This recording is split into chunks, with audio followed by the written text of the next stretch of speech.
Students, question number 18. In triangle ABC, which of the following is not true? ये जो चार option दे रखे हैं ना आपको, इसमें से बताना है कि कौन सा ट्रू नहीं है। तो आपने देखो बच्चों, वेक्टर लॉ ऑफ एडिशन तो पढ़ा है ना। ए बी की डायरेक्शन ये है, बी सी की ये डायरेक्शन है, तो मैं करके दिखा रहा हूँ। ये ट्रू फॉल्स आने चाहिए, ऐसे नहीं कि ये पहला ट्रू फॉल्स, नहीं, करके सोचो। देखो A B plus B C vector का जो जोड़ है ना, वो किसके बराबर होगा? ए सी के बराबर होगा। तो मैं इसको इधर ले आऊँ, A B plus B C, करके दिखाना नहीं है, ये आपको कार्य है ये आपका। तो इसको ए सी को आप इधर ले आओ, माइनस ए सी इधर ले आए तो बराबर क्या हो गया? 0। तो ये देखो A B plus B C minus A C बराबर 0, 0 आ गया ना ये। तो इसका मतलब ये ऑप्शन क्या हो गया आपका? ट्रू। ठीक है, ये हो गया ट्रू। अब देखो बच्चों, ये जो माइनस ए सी वैक्टर है, अगर आप इसको सी ए वैक्टर लिखेंगे तो नेगेटिव की जगह क्या हो जाएगा? पॉजिटिव हो जाएगा कि नहीं? A B plus B C करके नहीं दिखाना, ये अलग रफ में कर लेना आप।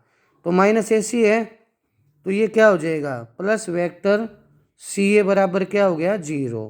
तो इसका मतलब ये भी आपका क्या हुआ? ट्रू। पहला ऑप्शन भी ट्रू, दूसरा ऑप्शन भी ट्रू, और तीसरा देखिए, तीसरा कहता है A B plus B C minus vector C A, तो ये तो प्लस है और ये कह रहे हैं माइनस सी ए, है ना। तो ये फॉल्स हो गया।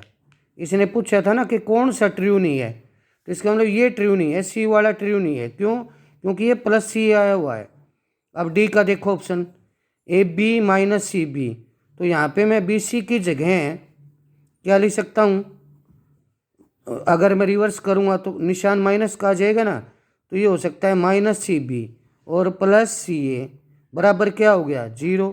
तो ये भी क्या हुआ? ये ट्रू हुआ। ठीक है, ये ट्रू हो गया। अब क्वेश्चन नंबर 19 देखिए, कहता है कि अगर वेक्टर ए और बी दो कोलिनियर वेक्टर हैं, कोलिनियर वेक्टर वो होते हैं जो पैरेलल होते हैं एक दूसरे के, चाहे उनकी मैग्नीट्यूड सेम हो या ना हो, और उनकी डायरेक्शन सेम हो भी सकती है, नहीं भी हो सकती है, तो वो वेक्टर क्या होते हैं? कोलिनियर वेक्टर होते हैं। तो पहला ऑप्शन देखो, इसने कहा है कि वेक्टर बी जो है वो लैम्डा ए के रूप में होता है, और लैम्डा क्या है? कोई स्केलर होता है। ये तो हमने अभी करके दिखाया था आपको। जब भी कोई वेक्टर कोलिनियर करते हैं तो बी वेक्टर लैम्डा ए के रूप में या ए वेक्टर लैम्डा बी के रूप में हो सकता है, तो कोलिनियर होते हैं। तो ये आपका ट्रू ऑप्शन है। क्या होगा ये? ट्रू। जो बी वाला है, कहते हैं वेक्टर ए बराबर प्लस माइनस बी, अगर यहाँ पे लैम्डा तो लगा देता वो, तो ये ट्रू हो जाता है ना। अब ये क्या हुआ?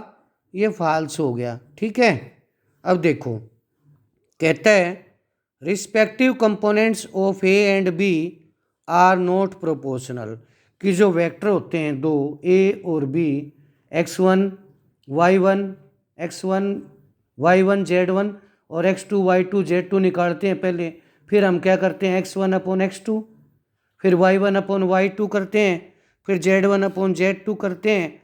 अगर x1 बटे x2 बराबर y1 बटे y2 बराबर z1 बटे z2 आए, तो वेक्टर क्या हो जाते हैं? कोलिनियर हो जाते हैं ना। इसने कहा है respective components of A and B are not proportional, ये नॉट बोल रहा है, तो इसलिए ये क्या हो गया? ये फॉल्स हो गया। तो जो कोलिनियर वेक्टर होते हैं उनके जो रिस्पेक्टिव कंपोनेंट्स होते हैं ए और बी, वो प्रोपोर्शनल होते हैं, नॉट प्रोपोर्शनल नहीं, प्रोपोर्शनल होते हैं। ठीक है, अब डी ऑप्शन देखिए, कहता है कि both the vectors A and B have same direction, कि कोलिनियर वेक्टर जो होंगे ना उनकी डायरेक्शन सेम होगी और मैग्नीट्यूड अलग अलग होगी। तो कोलिनियर वेक्टर के लिए तो ये ज़रूरी नहीं है कि सेम डायरेक्शन हो, है ना, सेम मैग्नीट्यूड, अलग अलग मैग्नीट्यूड हो, तो उनकी डिफरेंट डायरेक्शन भी हो सकती है और मैग्नीट्यूड सेम भी हो सकती है। तो ये कोई ज़रूरी नहीं है कि वेक्टर ए और बी की डायरेक्शन सेम हो लेकिन मैग्नीट्यूड अलग अलग हो। सेम डायरेक्शन देखिए, ये कहता है कि दोनों की मैग्नीट्यूड क्या हो? दोनों की डायरेक्शन सेम हो लेकिन अलग अलग मैग्नीट्यूड हो, इसकी मैग्नीट्यूड ये, इसकी मैग्नीट्यूड ये। तो जबकि ऐसा भी हो सकता है अलग अलग हैव डिफरेंट मैग्नीट्यूड है लेकिन डायरेक्शन सेम है, इसमें एक है। तो अगर डायरेक्शन सेम ना भी हो, मैं ये कह रहा हूँ, और मैग्नीट्यूड डायरेक्शन सेम ना हो तो भी वेक्टर क्या होंगे, कोलिनियर होंगे। तो ये भी कोलिनियर है, ठीक है। और अगर मान लीजिए मैग्नीट्यूड सेम है, ठीक है, और डिफरेंट डायरेक्शन है तो भी क्या होंगे, वेक्टर कोलिनियर होंगे, ठीक है। तो collinear vectors do not depend on direction and do not depend on magnitude.